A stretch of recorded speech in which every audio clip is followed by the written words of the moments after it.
बिस्मिल्लाहिर्रहमानिर्रहीम। अल्हम्दुलिल्लाहि रब्बिल आलमीन वस्सलातु वस्सलामु अला सय्यिदिल अंबियाइ वल मुरसलीन मुहम्मदिन व अला आलिहि व अस्हाबिहि अजमाइन। अम्मा बाद, अऊज़ु बिल्लाहि मिनश शैतानिर रजीम। बिस्मिल्लाहिर रहमानिर रहीम।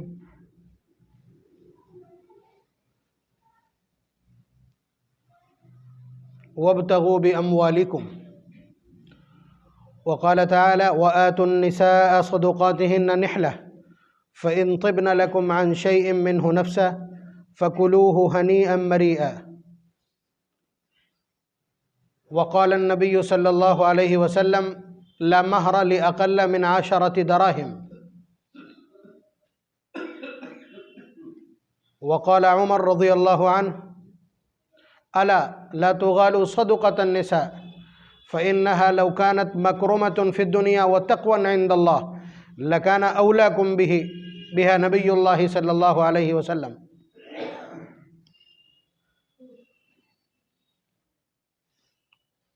शादियों में जो बेराहरवी है, जो गलतियां हैं और जो खिलाफ शरअ उमूर हैं, उनसे मुताल्लिक़ कुछ बातें आपकी खिदमत में ज़िक्र की गई। आज तज़किरा है महर का। महर क्या है? पहला सवाल।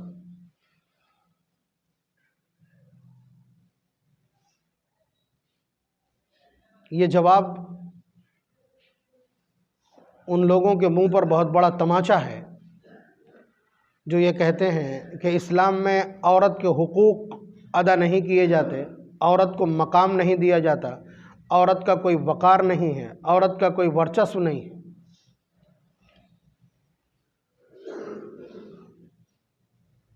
इस सवाल का जवाब देना हो तो नबी अकरम सल्लल्लाहु अलैहि वसल्लम का ये इरशाद बहुत काफ़ी है। हुज़ूर ने फरमाया मन इस्तताअ मिनकुमुल बाअत फल्यतज़व्वज। हुज़ूर ने नौजवानों को मुखातब करके फरमाया या माशर शबाब, ऐ नौजवानों की जमात, मन इस्तताअ मिनकुमुल बाअत फल्यतज़व्वज। तुम में से जो आदमी ताकत रखता हो उसे चाहिए कि वो निकाह कर ले। इस ताकत में दो चीज़ें काउंट होती हैं। नंबर एक, औरत की जिस्मानी ज़रूरत, जिनसी ज़रूरत पूरी करना, यानी आप मर्द हैं, रुजूलियत की ताकत है आपके अंदर, सेक्सुअल पावर मौजूद है, आप उसकी उस ज़रूरत को पूरा कर दें, उस ख्वाहिश को पूरा कर दें, ये ताकत होना चाहिए। और दूसरे, जो उसके ख़र्च की जिम्मेदारी आपके ऊपर है, रोटी कपड़ा मकान नान नफ़क़ा, इसको अदा करने की अगर आप में ताकत है तो फिर आपके लिए निकाह करना मसनून है। हुज़ूर फरमा रहे हैं कि तुमको निकाह कर लेना चाहिए। देखिए, हुकूक को पहले रखा है, निकाह की इजाज़त बाद में दी है। अब इसी वजह से निकाह की किस्में होती चली जाती हैं। मसलन एक आदमी ताकत रखता है दोनों तरह के हुकूक अदा करने की, और साथ साथ उसे ये भी लगता है कि अगर शादी नहीं करेगा तो यकीनन गुनाह में मुब्तला हो जाएगा। इसके लिए निकाह करना सुन्नत नहीं बल्कि फ़र्ज़ है। और जो आदमी ये समझता है कि मैं दोनों तरह के हुकूक भी अदा कर लूँगा और मैंने निकाह न किया तो हो सकता है गुनाह में मुब्तला हो जाऊँ, यहाँ हो सकता है, तो इसलिए ऐसे शख्स के लिए निकाह करना वाजिब है। जो आदमी दोनों तरह के हुकूक अदा कर सकता हो और लगता हो कि वह गुनाह में मुब्तला नहीं होगा अगर निकाह ना करे, ऐसे शख्स के लिए निकाह करना सुन्नत है। और जिस आदमी को ये लगता हो कि वो अगर शादी कर लेगा तो शायद हुकूक अदा नहीं कर पाएगा, ऐसे शख्स के लिए निकाह करना मकरूह है। और जिस आदमी को ये यकीन हो कि मैं औरत के हुकूक अदा नहीं कर पाऊंगा तो उसके लिए निकाह करना हराम है। तो देख लीजिए आप, इस्लाम ने जो औरत के हुकूक को प्राथमिकता, प्रायोरिटी या तरजीह दी है, अव्वलियत दी है, आप उसे देखिए। औरत के अगर हुकूक अदा करने की दम और क्षमता है, यकीन है, तो निकाह कीजिए, वरना रोज़े रखिए। उसका भी इलाज बताया, फमन लम यस्तति फअलैहि बिस्सौम। और जो ताकत न रखता हो उसे चाहिए कि वो रोज़ा रखे। फ़इन्नहु लहु विजाउन, इसलिए कि ये रोज़ा रखना उसकी शहवत को तोड़ देगा, जो उसके लिए गुनाह के सिलसिले में आड़ और दीवार का काम देगा। ये पहली रिवायत किताबुन निकाह की है। अक्सर कुतुब में सबसे पहली रिवायत यही है।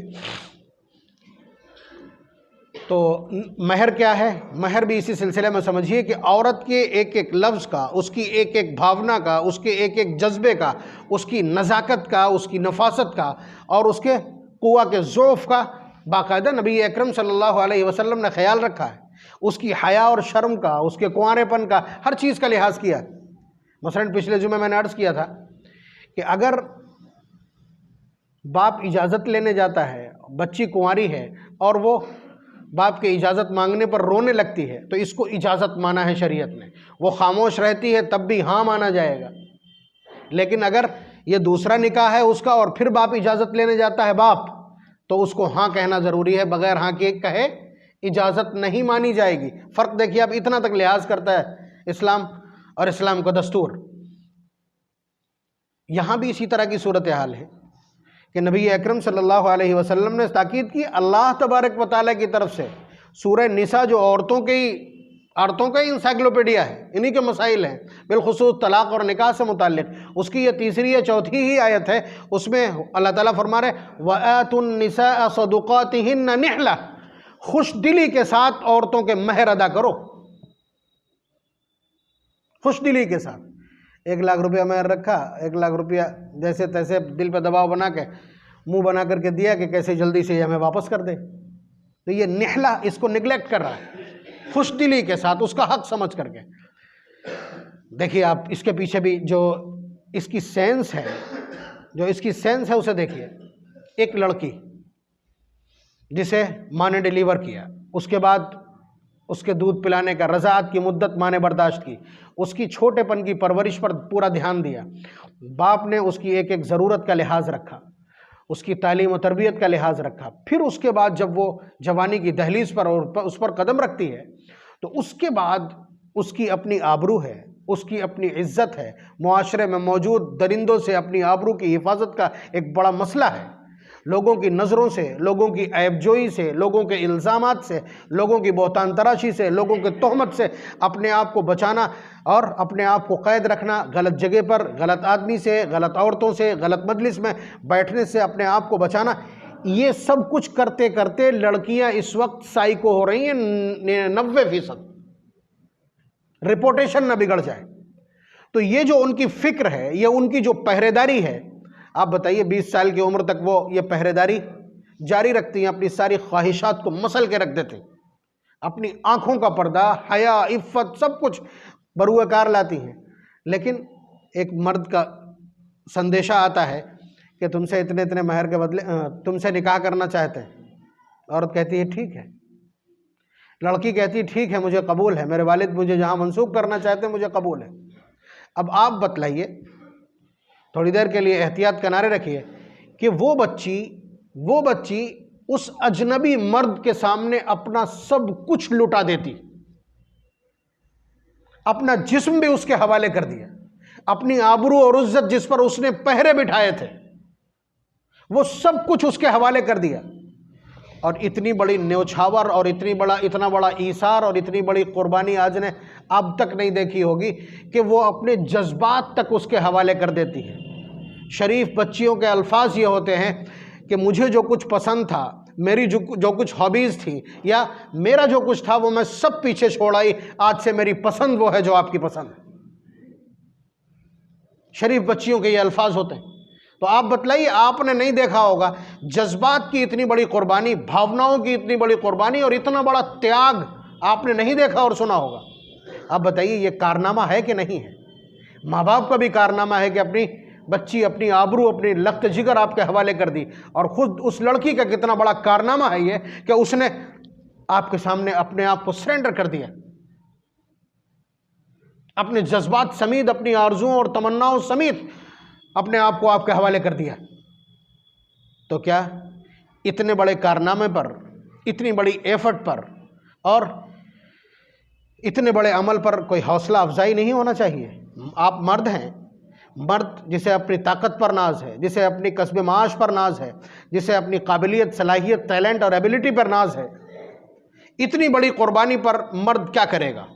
यह रिश्ता एतमाद से चलेगा, यह रिश्ता मोहब्बतों से चलेगा। और यह पहला मरहला है जहां मर्द की आजमाइश और उसकी परीक्षा और उसका एग्जामिनेशन है। तो उसके इस कारनामे पर, उसके इस त्याग पर, उसकी इस न्यौछावर पर, उसकी इस कुर्बानी और मेहनत पर कुछ सिला मिलना चाहिए, उसकी हौसला अफजाई होना चाहिए, उसकी हौसला अफजाई होना चाहिए। उसके इस त्याग का, उसके इस ईसार और इस कुर्बानी का शरीयत ने इतना लिहाज रखा है कि महर रख दिया, महर देना पड़ेगा। यानी ये आप मर्द हैं, वो तो कमजोर है, सिन्फ नाजुक कहलाती, उस कमजोरी के बावजूद उसका इतना बड़ा त्याग और कुर्बानी, उसकी जानिब से इतना बड़ा ईसार आपकी तरफ से, क्या आप तो मर्द हैं? उधार लिख देना, पहले एग्जामिनेशन में मर्दानगी हार गए आप, आपकी गैरत बालाए ताक। ये गैरत का मसला है, फुकाहा ने लिखा ये गैरत का मसला है, ये गैरत का मसला है। अभी अभी बिल्कुल ताज़ा दम देख करके आराम से थानवी रहमतुल्लाह अलैह के बहुत सारे मलफूजात और बहुत सारे पैराग्राफ उनके बयान के, कि ये गैरत का मसला है। मर्द जिसके ज़िम्मे अल्लाह तबारक व तआला ने औरत का नान नफ़का रखा है, वो अव्वले वहले में औरत से कुछ पैसे माफ़ करवा रहा है, ये क्या मर्दानगी है, ये क्या सफ़र का आगाज़ है। तो ये है महर, ये है महर। आप बतलाइए, इस्लाम ने औरत के जज्बात, उसकी कुर्बानी और उसके इस ईसार का कितना लिहाज किया है। और हमारे यहाँ दस्तूर अजीब तरह का है। अब तो कुछ कुछ शूर पैदा हो रहा है, इस तरह हम जैसे लोग बकते रहते हैं तो कुछ गैरत आ जाती है नौजवानों को, वरना जितना चाहो लिख दो, मौलाना साहब जितना चाहो लिख दो। और फिर उसके बाद धीरे से कहते कौन देता है, कौन देता है। जुमला याद रखिए, ये वाला जुमला याद रखिए। नबी अकरम सल्लल्लाहु अलैहि वसल्लम को मालूम था कि हम जैसे मक्कार और अय्यार पैदा होंगे, इसलिए हुजूर ने फरमाया जिसने महर मुतय्यन किया शादी की और नीयत उसकी ना अदा करने की है, नीयत उसकी ना अदा करने की है, लकी अल्लाह व हुवा ज़ानिन, अल्लाह ताला से मुलाकात करेगा जानी, जानी होने की हैसियत में, जिनाकार की हैसियत में अल्लाह की बारगाह में पेश होगा। जिसने महर मुतय्यन किया हो, देने की नीयत ना हो, लकी अल्लाह व हुवा ज़ानिन, अल्लाह ताला से एक जानी की हैसियत से वो मुलाकात करेगा। हश्र क्या होना है आपको मालूम है? इस पर 2 दफात वहां लिखी है कि एक तो यह है कि इसने नीयत नहीं की, दूसरे महर तो एक कर्ज है, महर एक दैन है, एक कर्ज है। जिस तरह आप किसी से कर्ज लेकर के आते हैं वैसे ही ये कर्ज है। बीवी का इंतकाल हो गया, फिर आपको होश आता है तो आपको ये महर उसके वरसा में अलल हिसाब अलल सिहाम तकसीम करना पड़ेगा। बेटों को, बेटियों को, जिनके हुकूक उसके तरके में बनते हैं उनको अदा करना पड़ेगा। तो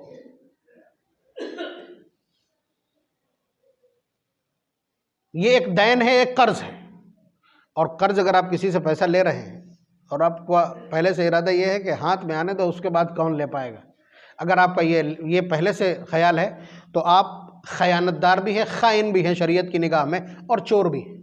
ये दोनों दफात आप पर लागू होंगी। अल्लाह ताला की बारगाह में जब पहुंचेंगे ये दोनों दफात आपके ऊपर एम्प्लाई हो चुकी होंगी।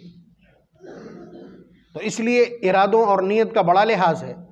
तो ये जो निकाह एंटी डाइवोर्स फार्मूले के तहत या मानिया तलाक बना करके जो मुतय्यन किए जाते हैं, ये गलत है, ये गलत है। निकाह एक हक है। आप बताइए, बीवी का इस तरह से उसका हक बनता है और वो उसका खालिस हक है, वो उसका खालिस हक है।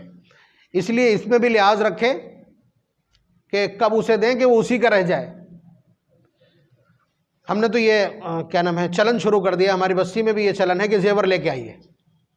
महर में जेवर हो सबसे अच्छी शक्ल है, इसलिए कि अगर आप कैश देंगे तो वो तो वहाँ वैसे नीम बेहोश है।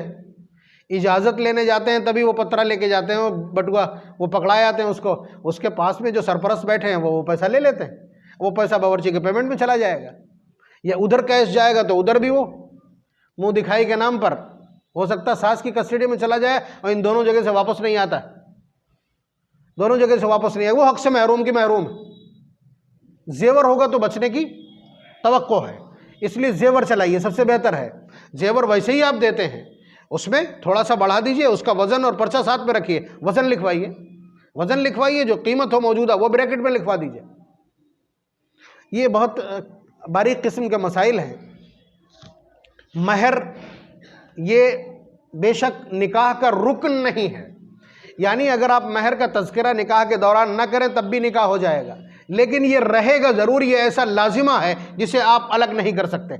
औरत कह दे कि मैं महर नहीं लूंगी, नहीं चलेगा, महर अपने आप मुतय्यन होगा। उसके कहने के बावजूद महर नहीं खत्म हो सकता। सुन लीजिएगा ये लफ्ज़ आप ध्यान से। ये जो नौटंकी होती है कि पहली मुलाकात में जाकर के महर माफ कर दो,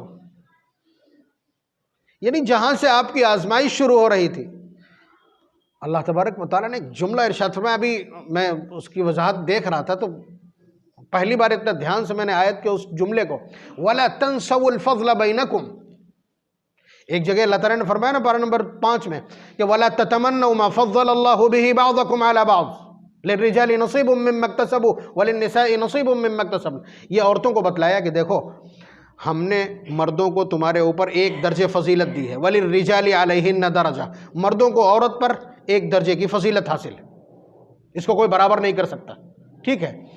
तो इसलिए उस फजीलत को अचीव करने की कोशिश मत करना, मर्द को जो सुपरियरिटी तुम पर हासिल है उसकी बराबरी करने की कोशिश मत करना, वो है। ये अल्लाह तबारक व तआला की तक़सीम है।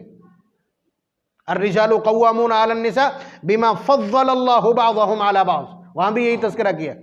और महर वाले मसले में अल्लाह ताला ने फरमाया वला तंसउल फ़ज़्ल बैनकुम, कि महर की अदायगी के सिलसिले में तुम्हारी जो सुपरियरिटी है, तुम्हारी जो एक दर्जे उसके ऊपर फजीलत है, उसका ध्यान रखना, कहीं औंधे मुँह न गिर पड़ना जाकर के। यानी महर माफ़ कराने के चक्कर में न लग जाना कहीं, ये तुम्हारी फजीलत के मुनाफी है जो हमने तुम्हें एक दर्जे फजीलत दी है। वला तंसउल फज़्ल बैनकुम, तुम दोनों के बीच में जो फजीलत तुम्हें दी गई है इसे भूलना नहीं। ना बारीक किस्म का इशारा और नसीहत अल्लाह तबारक व तआला की, और ये वहीं से आपके पॉइंट्स कम होना शुरू हो जाते हैं, और आखिर में फिर नौबत ये आती है कि सुबह भी डांट और शाम को भी डांट। और ये इस्लाम नहीं चाहता, इस्लाम नहीं चाहता। इस्लाम चाहता है कि मुआशरे के ऊपर जो गिरफ्त है, मुआशरे पर जो गिरफ्त है वो मर्दों की रहे। अर्रिजालु क़व्वामून अलन निसा, मर्द हाकिम है औरतों पर, फैसले मर्द करेंगे। ये बातें कड़वी लग रही हो तो देख लीजिए, जिस घर में खालिस औरत की चलती हो उसकी बेटियां अपने घर वहीं बैठी होंगी और बहुएं अपने घर बैठी होंगी। बहुत आसान है जांचना आप। तो मैं महर का तज़किरा कर रहा हूँ। महर, एक महर होता मुअज्जल, एक महर होता मुअज्जल, एक होता है महर फातिमी, महर शरई, यानी क्या क्या नाम लोगों ने रख रखे हैं, मैं इस्तिलाहात आपकी खिदमत में अर्ज़ किए दे रहा हूँ। महर मुअज्जल वो कहलाता है जिसे उधार किया गया। सिर्फ उधार तर्जुमा नहीं है, मजबूरी है, हिंदी में हम उधार कह रहे हैं, वरना और पहले यही समझ लीजिए उधार कहते किसको। जो हमारे यहाँ ये चलता है कि आप हमें 1000 रुपये दे दीजिए, दे देंगे, गलत तरीक़ा, नाजायज़ है। इला अजलिम मुसम्मा या अय्युहल्लज़ीना आमनू इज़ा तदायनतुम बिदैनिन इला अजलिम मुसम्मा, आप वक्त मुतय्यन कीजिए, बगैर वक्त मुतय्यन किए उधार का कोई लेन देन नहीं किया जाएगा, कुरान मना कर रहा है। इसलिए जो महर उधार लिखा जाता है उसके आगे टाइम बाउंडेशन लिखना जरूरी है। आपको नहीं बताते हम, लेकिन हम लिखते हैं वहां। लेकिन इस वक्त आप रजिस्टर चेक करके देख लीजिए, 99% लोगों को पता ही नहीं। हम मजबूरन ये लिख देते हैं कि इतना इतना महर उधार इंद तलब। अब ये बढ़ा दें आपको, हम इसकी तफसील बताने बैठे तो वही मसला ख़राब हो जाएगा। अभी एक जगह ऐसा हो गया था, मैंने लिख दिया अलावा नान नफ़क़ा, इतना इतना महर अलावा नान नफ़क़ा, ये जिम्मेदारी है हमारी लिखने की। वो साहब कहने लगे नहीं, हमने इतने निकाह पढ़वाए, उसमें किसी भी ये नहीं लिखा दिया, काटो। मैंने कहा रजिस्टर फाड़ के फेंक दूंगा मगर ये नहीं कटेगा। और सीखिए भी। कह रहे अरे हमें भी सीखना पड़ेगा दीन। कह रहे कोई दीन की बात होती तो अलग बात, ये तो निकाह है। ये जुमला आप अंदाज़ा कीजिए। तो इतनी जिहालत है, इतनी जिहालत है कि महर ये शरीयत के दस्तूर का हिस्सा नहीं है। उन्हें यह लगता है, जबकि कुरान करीम बराह रास्त तज़किरा कर रहा है। आप देख रहे हैं मैं कितनी बारीकियां आपकी खिदमत में अर्ज कर रहा हूं। तो महर हमारे इस अक़्द का हिस्सा है, लाजिमा है, बंधेगा, अपने आप बंध जाएगा, अपने आप बन जाएगा। तो कोई भी जो उधार होता है उसके लिए वक्त मुतय्यन करना पड़ता है, आपको वक्त ज़रूर लिखना पड़ेगा। कोई भी आपसे कभी भी पैसा ले, आप उससे वक्त पूछिए फला वक्त, अगर उस वक्त तक देने की पोजीशन में नहीं है, खट से आकर के कहे कि मुद्दत थोड़ी और बढ़ा दीजिए, मेरे पास हो नहीं पाया, ये तरीका है। तो इंद तलब वहाँ लिखा जाता है। इसीलिए मुअज्जल कहते हैं ऐसा मुआहिदा जिसकी मियाद मुतय्यन कर दी गई हो, समय सीमा निर्धारित कर दी गई हो, ये मुअज्जल। अज्जल ताजीलन के माना यही, मुद्दत मुतय्यन करना। तो मुअज्जल वाव के ऊपर हमजा लिखा जाता है, मुअज्जल। और जो मुअज्जल आइन से लिखा होता है उसके माना जल्दी करना, यानी फौरन अदायगी, फौरन अदायगी। आप ये समझिए काजी लोगों को याद नहीं रहता। ये मेरे पास अभी भी इस वक्त एक मसला पड़ा हुआ है, फर्रुखाबाद का लड़का है और बरेली की लड़की है, उसमें उधार है, महर उधार है, लेकिन लिखा है उसमें मुअज्जल। तो हमने कहा तो तुम्हारी गोद में आकर के मामला गिर गया, वो मामला पेंडिंग है, अदालत में ज़ेर समाअत है। अब उन लोगों का मुतालबे जायज़ है नाजायज़ हो ही जाएंगे। तो मैंने कहा ये देखो लिखा, काजी साहब ने पहले गलती करके तुम्हारे लिए बेनिफिट तैयार कर दिया। तो ये समझिए कि उधार है और लिखा है मुअज्जल, अदा लिखा है। ये पोजीशन है निकाह पढ़ाने वालों की। तो उधार महर वो जो तकाजा करने पर, इंद तलब का मतलब जब लड़की तकाजा करेगी तब अदा करना पड़ेगा। ये मजबूरन लिखना है इसलिए कि मियाद मुतय्यन करना होती। मुअज्जल फ़ौरन अदा कर दे, फ़ौरन अदा करने का मतलब नहीं वकील साहब वहाँ सजा करके वहाँ ले जाएं, मुलाकात के वक्त, ये भी नकद कहलाएगा, मुलाकात के वक्त भी नकद कहलाएगा। और बेहतर यही है कि बराह रास्त लड़का अपने हाथ से दे, अपने हाथ से दे, यही मुनासिब है। वो भी मुअज्जल ही कहलाता है, नकद ही कहलाता है। तो उसके अलावा महर कितना होना चाहिए, वक्त मुतय्यन हो गया, वक्त पूरा हो गया करीब करीब। नीचे की समय सीमा हनफिया के यहाँ मुतय्यन है। हुज़ूर ने फरमाया ला महर लि अक़ल्ल मिन 10 दराहिम, 10 दिरहम से कम महर नहीं हो सकता, 10 दिरहम से कम महर नहीं हो सकता। 10 दिरहम कितना, 3.5 तोला मान लीजिए, कुछ कम होता है 3.5 तोले से, 34 ग्राम कुछ मिलीग्राम है। तो ये 3.5 तोला चांदी से नीचे महर नहीं हो सकता। हमने सुना है बहुत सारे लोगों, किसी के 786 रुपये, किसी के 51 रुपये, अभी भी देहातों में 786 रुपये बांध दिया जाता है। 786 रुपये बांध देने से महर नहीं बनेगा, वो ऑटोमेटिक एक्सीड कर जाए, वो महर नहीं होगा, हो ही नहीं सकता। आप कितने लिखिए महर नहीं हो सकता। और जिनके साथ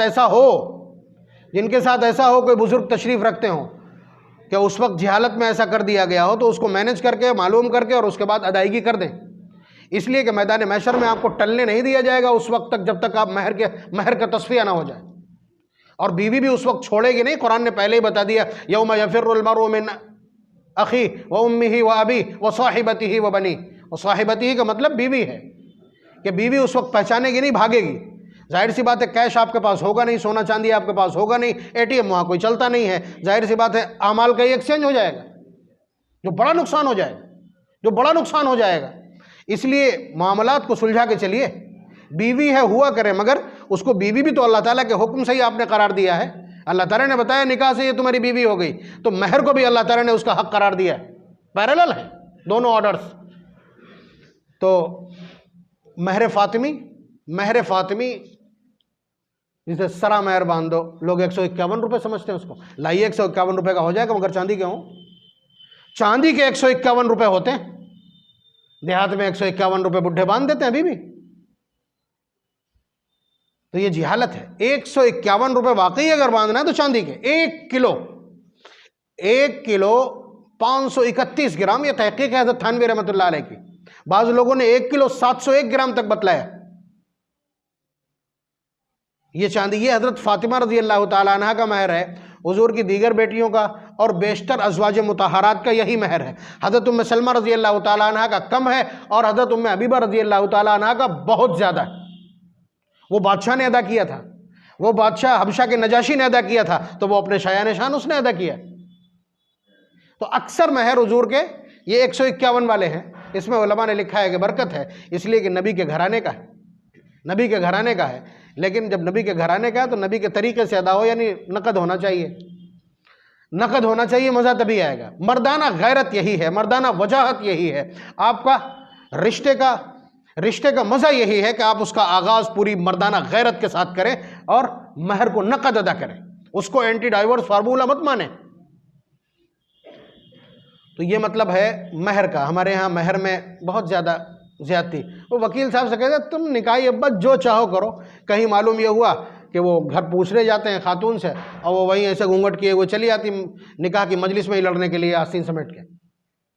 तो ये जिहालत है ये काम। एक बात ये आखिरी सुन लीजिए, बहुत अहमियत की हामिल है। महर उस वक्त तय किया कीजिए जिस वक्त आप रिश्ता तय करते हैं, और अगर वहां से डिले हो जाए, छूट जाए, तो जिस वक्त आपने तारीख तय की है उस वक्त आप महर तय कर दें, वरना तैयार रहिए आप निकाह की मजलिस में तमाशा बनने के लिए। बहुत सारे जाहिल बैठे होते हैं जो तमाशा बनाते हैं। मुझे रोजाना सबका रहता है ना इस तरह के हालात से, इसलिए मैं अर्ज कर रहा हूं कि शरीयत के मुंदरजात का मजाक ना बनने पाए, ये आपकी जिम्मेदारी। अल्लाह तबारक व तआला हम सबको मर्दाना गैरत के साथ ज़िंदगी बसर करने की तौफीक मरामत फरमाए। व आखिर दावाना अनिल हम्दुलिल्लाहि रब्बिल आलमीन।